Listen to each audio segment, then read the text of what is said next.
और यदि ये बिल पारित हो जाता तो 122 विधायक कम से कम हो कि बिहार में 50% आरक्षण है, लेकिन बिहार में 59% से अधिक महिलाएं चुनाव जीत कर आई। 272 सांसद, यदि ये बिल पारित होता तो इस देश में महिलाएं सांसद बनकर देश में राज कर देता था। ना लालू जी ने कभी आरक्षण दिया और ना कभी कांग्रेस पार्टी ने आरक्षण। नमस्कार, आप देखना शुरू कर चुके हैं लाइव सिटीज को। मेरा नाम अभिषेक है। महिला आरक्षण बिल पास नहीं हुआ, जिसके बाद अब जो है बिहार के मुख्यमंत्री सम्राट चौधरी भड़क उठे हैं। बिहार के मुख्यमंत्री सम्राट चौधरी ने खुला मोर्चा खोला है और साफ साफ कहा है कि कांग्रेस, आरजेडी, समाजवादी पार्टी, इन तमाम पार्टियों को जवाब देना पड़ेगा, अंजाम भुगतना पड़ेगा। तो कई बातें कही हैं, धोखा हुआ है, ये बातें भी सम्राट चौधरी जो बिहार के मुख्यमंत्री हैं उन्होंने कहा है। क्या कुछ कहते हुए नजर आए हैं, पहले आप वो सुनिए। और इस प्रेस में उपस्थित हमारे सभी पत्रकार भाइयों बहनों, नारी शक्ति के आरक्षण का अपमान हुआ, धोखा हुआ। लोकतंत्र के इतिहास में ये पहली घटना थी जब कांग्रेस, तृणमूल कांग्रेस, डीएमके और समाजवादी पार्टी जैसे लोग खुशी मना रहे। दुनिया ने देखा है पहले कि लालू प्रसाद जी पहले भी बिल को पढ़वाने का काम करते थे, और इस बार तो खुल्लम खुल्ला इस तरह लोकतंत्र में अपनी घर की बेटी तो सांसद बन जाए, लेकिन दूसरे की बेटी, बहन, परिवार कोई सदस्य नहीं बन सकता। सिर्फ यही चिंता। राहुल गांधी जी की बहन सांसद बन सकती, लेकिन उत्तर प्रदेश से 1/3 सीट पर बहनें चुनाव जीत कर जाए, ये कांग्रेस नहीं मान सकता। समाजवादी पार्टी में अखिलेश यादव जी की पत्नी चुनाव जीत सकती, लेकिन वहां से 40 सांसद चुनाव जीत कर जाती बहनें, ये होने देने के लिए इन लोगों ने रोका। बिहार जैसे राज्य में कल यदि बिल पारित होता, 16 तारीख ऐतिहासिक दिन था साथ, संविधान संशोधन में के लिए विधेयक लाने का काम किया गया,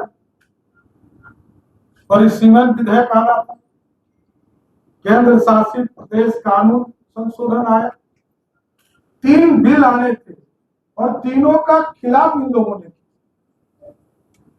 यह स्पष्ट संदेश देता है कि आज यदि बिहार में विधानसभा में मात्र 29 विधायक माननीय हमारी पार्टी, और यदि ये बिल पारित हो जाता तो 122 विधायक कम से कम होते, उससे अधिक ही होता, क्योंकि बिहार में इसका प्रयोग किया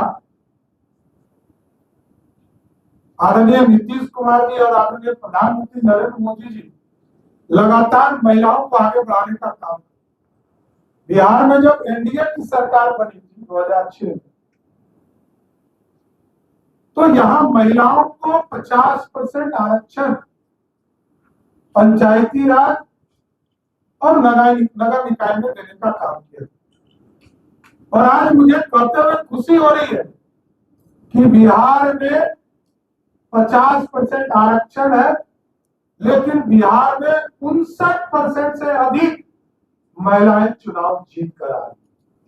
और यदि यह बिल पारित हो गया होता, लोग कहते हैं कि बिल तो पहले पारित हो, अरे हम तो एश्योर कर रहे थे, गारंटी दे रहे थे, नरेंद्र मोदी की सरकार एश्योरेंस दे रही, आदरणीय अमित शाह जी इंश्योरेंस दे रहे कि बिल के माध्यम से 543 सांसद की जगह पर 816 और इसको 850 तक बढ़ाने का प्रस्ताव, और 816 में से 272 सांसद यदि ये बिल पारित होता तो इस देश में महिलाएं सांसद बनकर देश में राज करने का काम करती। साथियों,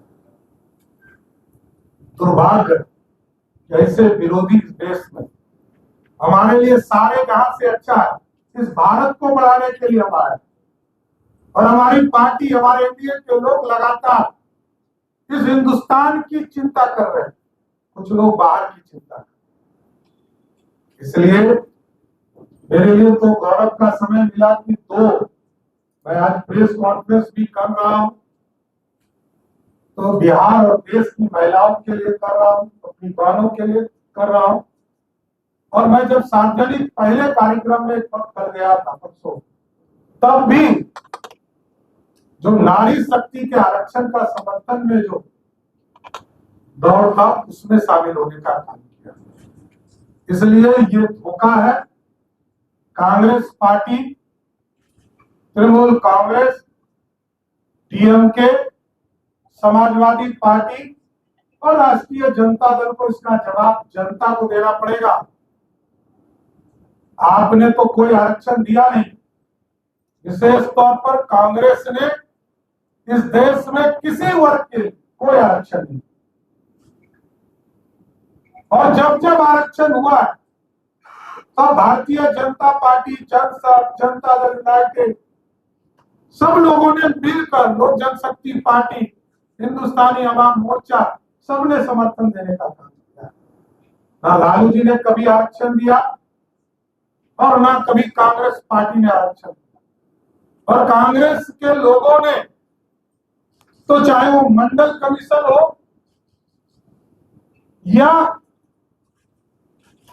जिस समय आजाद हुआ ये भारत, हमारे दलित समाज के लोगों को, हमारे आदिवासी बहनों को, भाइयों को आरक्षण नहीं मिले, इसके लिए पंडित नेहरू ने इस देश में अभियान चलाने का काम।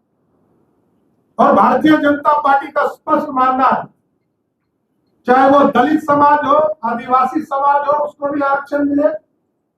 अति पिछड़ों के लिए भी आरक्षण की कल्पना जब सरदेव कपूरी ठाकुर जी ने किया था, तो पंडित कैलाशपति मिश्र जनसंघ के उनके साथ खड़े। और इस देश में जब मंडल कमीशन आया, तब भी भाजपा के समर्थन से इस देश में मंडल कमीशन लागू हुआ। और जब 75 वर्ष के बाद ये लगा इस देश में अब स्वर्ण समाज के गरीबों की भी चिंता करना है, उसको भी 10% आरक्षण नरेंद्र मोदी की सरकार ने दिया। इसलिए हमें गर्व है कि महिला बिल भी पारित हम लोगों की सरकार ने किया, नरेंद्र मोदी जी की सरकार ने।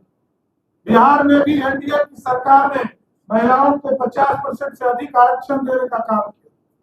और आज जो देश में महिलाओं के साथ धोखा हुआ है, इसके खिलाफ पूरा एनडीए एकजुट होकर इस देश में अभियान चलाएगा और उनसे जवाब भी मांगेगा। कांग्रेस पार्टी, ये बताओ, तुम्हारे परिवार के लोग प्रधानमंत्री बन रहे हैं, सुपर प्रधानमंत्री बन रहे हैं, सांसद बन रहे हैं, इस देश की गरीब महिला कब सांसद बनेगी? समाजवादी पार्टी से पूछा जाएगा, राष्ट्रीय जनता दल से पूछा जाएगा, टीएमसी से पूछा जाएगा, डीएमके से पूछा जाएगा। इसलिए साथियों, मेरा स्पष्ट मानना है, इस लोकतंत्र में काला अध्याय का दिन था जब महिला बिल को, नारी शक्ति के आरक्षण को रोकने का काम यूपीए के लोगों ने किया है।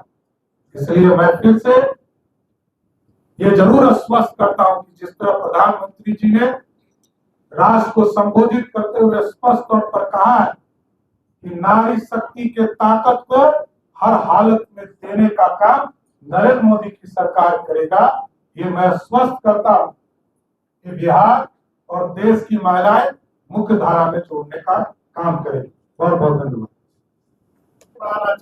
कहा कि अभी के हिसाब से 182 सांसद बनते, हम कह रहे हैं कि 272 बने।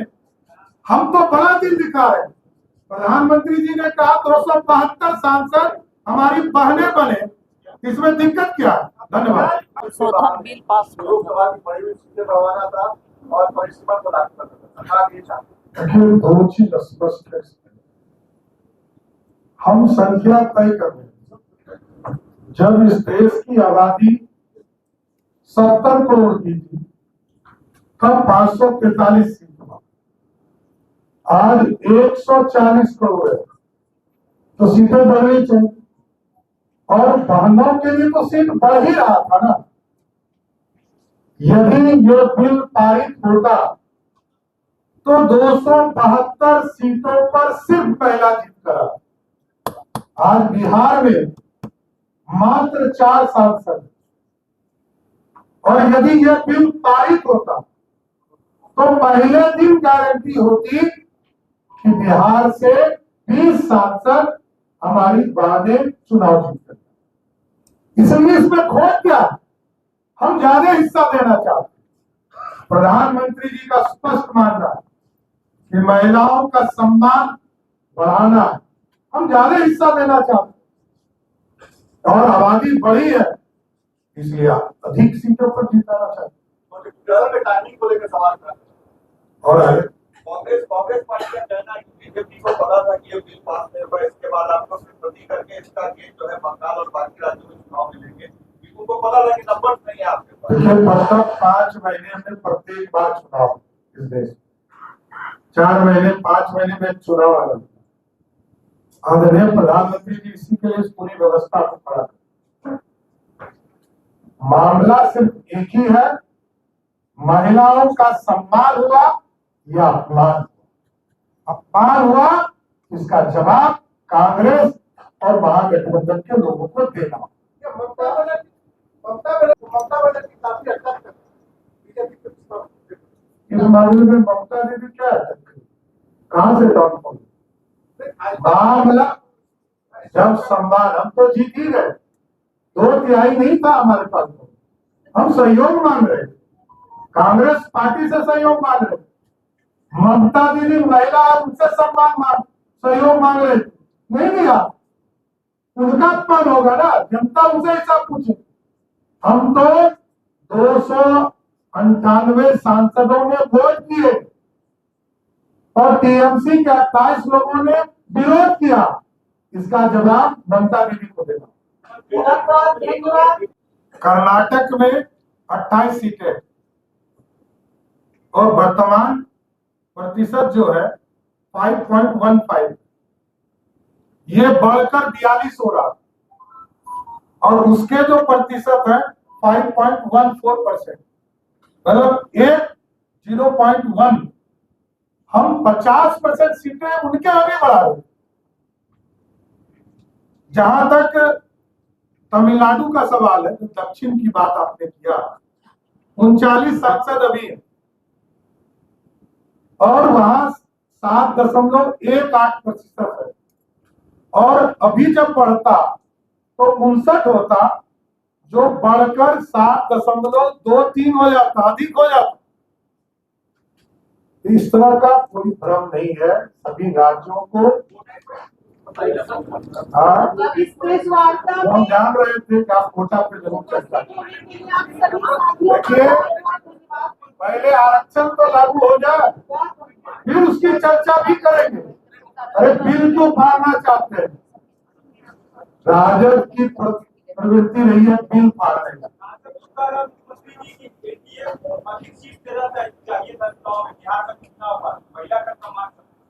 एकदम यही तो कह रहे हैं, श्योर हो जाएगा, जिसने नहीं दिया वो गारंटी हो जाएगा, यही तो कह रहा हूं। सब पार्टियों ने नहीं दिया, ये मैं जानता हूं। मैं तो यही कह रहा हूं कि आज 29 विधायक मात्र है, और ये बिल पारित हो जाता तो 122 तो पक्का बहन ही जीत करा। मीडिया के सभी साथियों तो आपने देखा है किस तरीके से सम्राट चौधरी जो बिहार के मुख्यमंत्री हैं भड़क उठे हैं और खुला मोर्चा खोल दिया है। अंजाम भुगतना पड़ेगा, ये बातें भी कही है, कई अन्य बातों को भी कहा है। वह लाइव सिटीज के साथ हमारे YouTube चैनल को सब्सक्राइब करिए। धन्यवाद।